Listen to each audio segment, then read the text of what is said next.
సొగసైన స్వరూపమైన లేకున్నది, అధికాంక్షణీయుడైన యేసు మోము.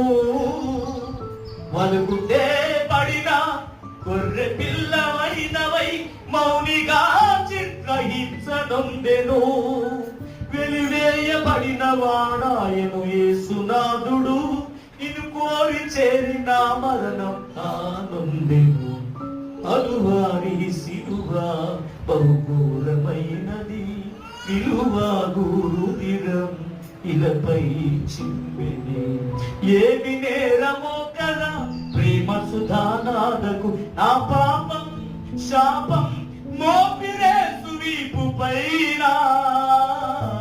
కలువారి సిలువ బహుఘోరమైనది, విలువగూరుదిరం